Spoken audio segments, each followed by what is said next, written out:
Hello, আসসালামু আলাইকুম guys. চলে আসলাম আরেকটি রসুনের ভিডিও নিয়ে। এর আগে একটা ভিডিও দিয়েছিলাম, সবাই দেখেছিলেন, কমেন্ট করেছেন।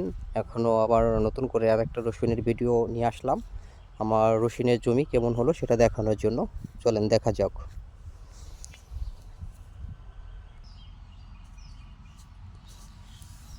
যে রসুন রসুন নামতেছে, দেখা যাক। ওই যে রসুন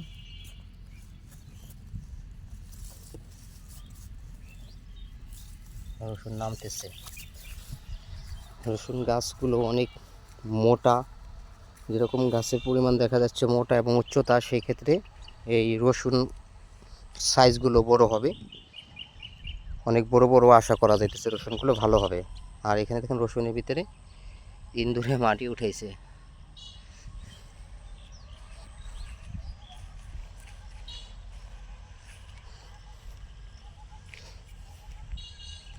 হয়েছে রসুন। ওয়েদারটা খারাপ, পানি দিতে চাচ্ছিলাম, জমি দেখতে পাচ্ছি যে পানি দিতে চাচ্ছিলাম, কিন্তু ওয়েদারটা খারাপ থাকার কারণে যে কোনো মুহূর্তে বৃষ্টি নামতে পারে, সেই জন্য আর এখন পানি দিচ্ছি না। আবহাওয়া ভালো হলে তখন এক শীষ পানি দিতে হবে। এটা হয়েছে আমার মসুরির ভুঁই, মসুরির জমি। এটা 5 কাঠা জায়গা, 3 কাঠার মতো রসুন লাগাইছি আর 2 কাঠার মতো মসুরি বুনেছি। কারণ এই মসুরিটা বুনেছি এই কারণে, খাবার জন্য, কারণ বিক্রি করার জন্য না। যাই হয় আল্লাহ যাই দেয় সেগুলো রেখে দেব নিজেদের খাবার জন্য। এটা দেখেন পরিমাণের ফুল আছে।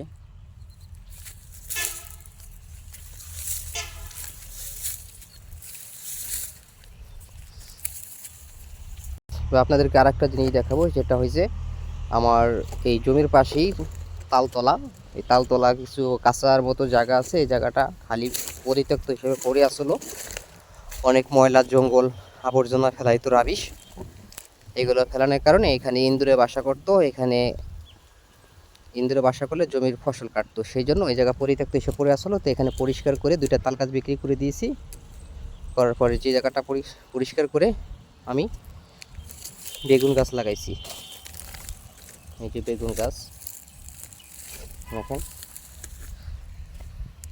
আপনাদেরও যদি কোনো খালি জায়গা পরিত্যক্ত হিসেবে পড়ে থাকে, অবহেলা হিসেবে, কিছু হয় না, অন্ততপক্ষে আমার মতো আপনারাও এই মরিচ, টমেটো, বেগুন, এই সবজি আবাদ করতে পারেন।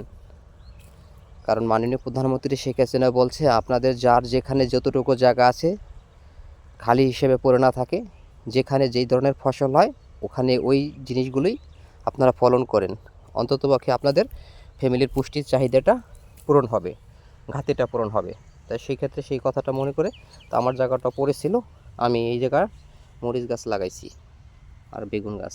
দেখেন মরিচ গাছ সুন্দর হয়েছে। এখানে আশা করি বন্যা হইলো, পানি হইলো, এই মরিচ গাছের কিছু হবে না, মরবে না। এটা আমার ফ্যামিলির যেই মরিচ কিনা লাগতো সেটা কিনা লাগবে না যদি আশা করি হয়। আপনাদেরও কোনো খালি জায়গা যদি পড়ে থাকে, এইভাবে মরিচ গাছ লাগাইতে পারেন, বিভিন্ন গাছ লাগাইতে পারেন, যাতে কোনো একটু জায়গা খালি না থাকে। যে কোনো জিনিস লাগান, সমস্যা নাই তাতে। তো আজকে বিদায় নিচ্ছি আপনাদের মাঝ থেকে, ভিডিওটা আর বড় করব না। যেখানেই থাকেন সুস্থ থাকবেন, নিরাপদে থাকবেন, ভালো থাকবেন। খুদা হাফেজ, আসসালামু আলাইকুম।